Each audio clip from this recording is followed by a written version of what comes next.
Hi, everybody. Welcome again to Wingman Wisdom. Thank you for joining me today. If you're new to the channel, a special welcome to you. I'm a former campground owner, a lifelong lover of the great outdoors, including camping and RVing. As I say, I love most of the people that do it most of the time. If you're wondering, hey, where did he get that good-looking shirt? Well, I'm going to tell you.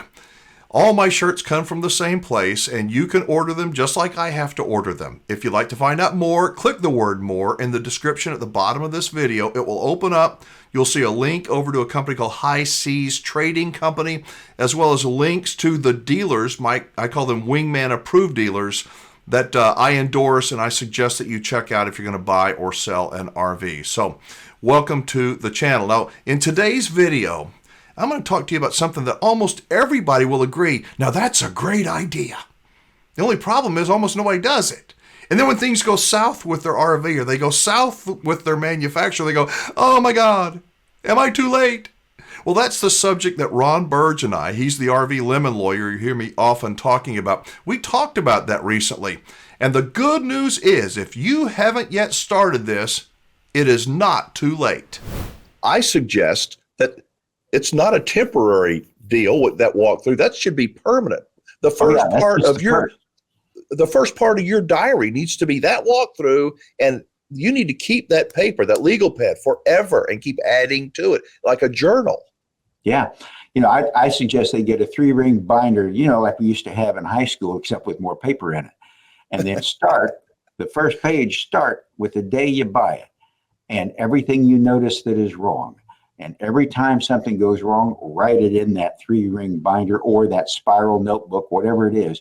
But use one document, keep it in the RV, and whenever you got a problem, make notes of what's going on, when, where, why, how you noticed it. And then when you take it to the dealer, same thing.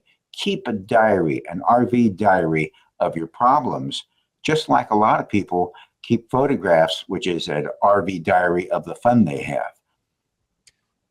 In addition to that, I think not just the problems people have, but any maintenance that they do. It's good to, when did I get up on the roof last? And you can go back to your diary. It's not just about problems so you can sue a manufacturer or dealer, but and if you do that correctly, I think that when you eventually sell that RV, how would it be to buy a used RV and say, here's the book.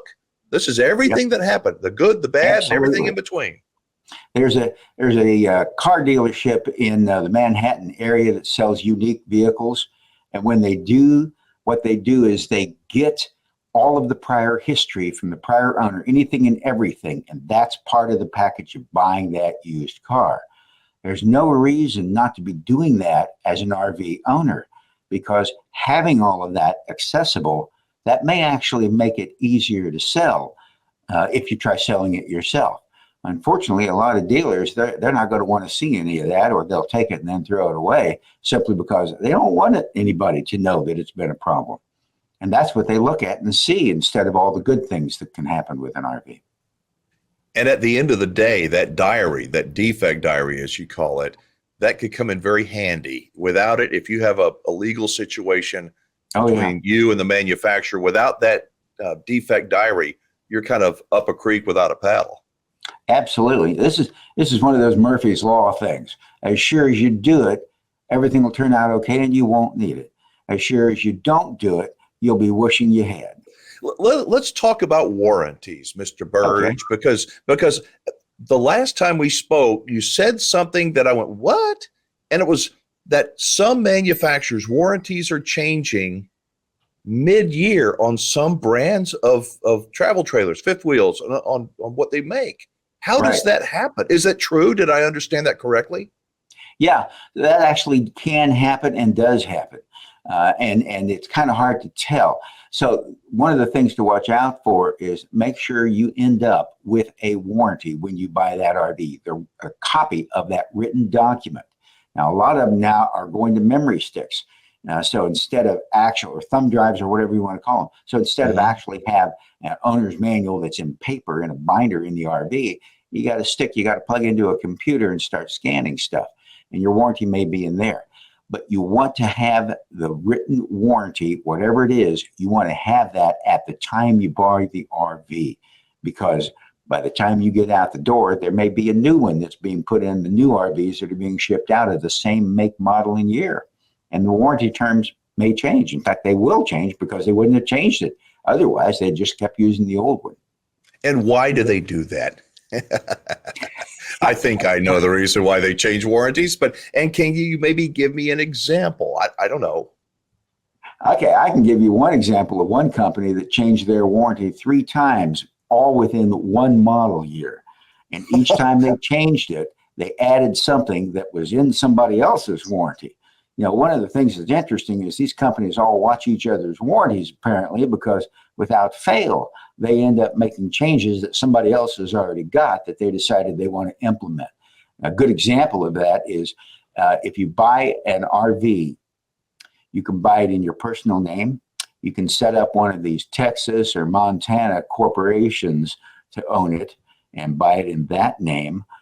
Or you can buy it in the name of a corporation that you already may have as an owner of it or something like that. A lot of these RV warranties for a long time, they just simply said, you buy it, you get a warranty. Then they started changing.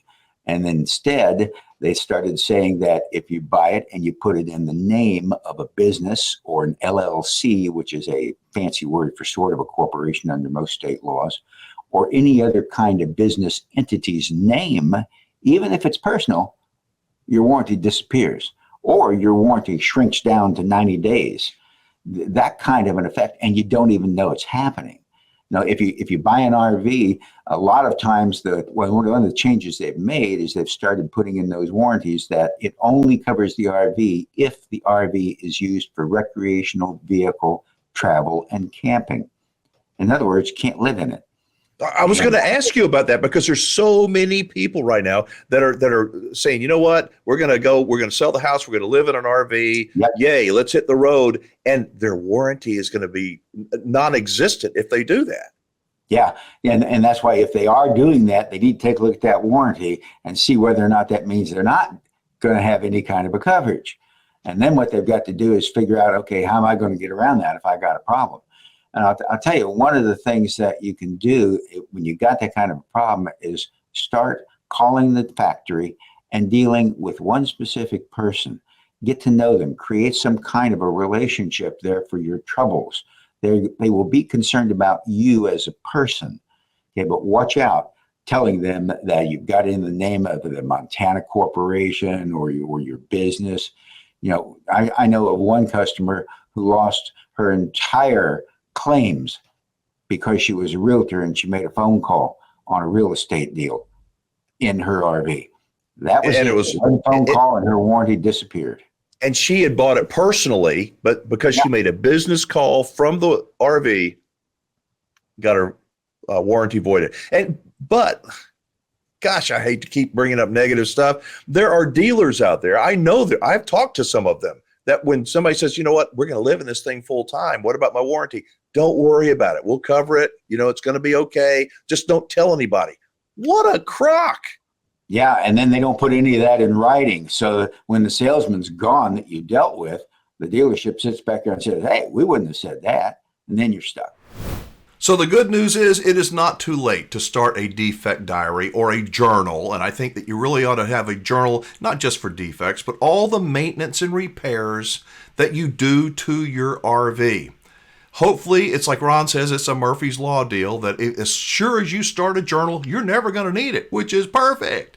But if you don't have one, if you don't have a journal, if you don't have a diary, chances are you're going to probably have some kind of an issue. The other reason to create a journal and to keep accurate records is when it's time to sell your RV. Think about it from the buyer's standpoint. Wouldn't they like to see a journal? A documentation of when you check the roof, when you put new seals in, you seal the roof. Whenever you had any issues, they would like to see that. You'll get more money for your RV when it is time to sell. Now, if you think you might have a lemon RV, and a lot of people think they do, Ron Burdge is a specialist. He specializes in nothing but RV lemon law cases, and he has got a team of lawyers that are, I call them, badass RV lemon lawyers. They will give you a free evaluation. Yeah, they really will. So if somebody's online, it's not you, but somebody else is going, man, I got all these problems, tell them to go over here to rvlemonlaw.com. There's a link up here on the screen. Here's Ron's website, RV Lemon Law. Scroll down here. Let's see. Look at that. 7,000 clients, $50 million. Ron plays for keeps. Ron's really good. Request a free claim review. And there it is. You can get a free RV Lemon Law claim review by a real RV lemon lawyer, and they will tell you, they may not tell you what you want to hear, but I think you want to hear the truth. If you have a potential lemon case, they'll let you know. If they don't think that you have a lemon case, they'll let you know that as well. But don't spend money with your lawyer, with your family lawyer to write a dirty letter. First, go to rvlemonlaw.com, fill out all the information, and they will get back with you. By the way, if you've not yet downloaded my free RV report, if you're buying or selling an RV, I hope you take just a minute. Go to freervreport.com. You can fill out just a little bit of information. I'm not selling your info. I'm not selling you any products. I will not barrage you with emails.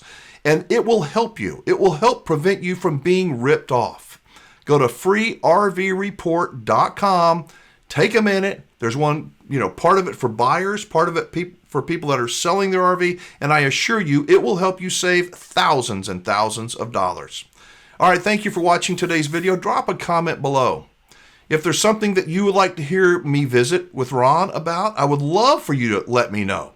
Shoot me an email, post a comment down below. I try to get back to as many people as possible, but I promise I read every single one.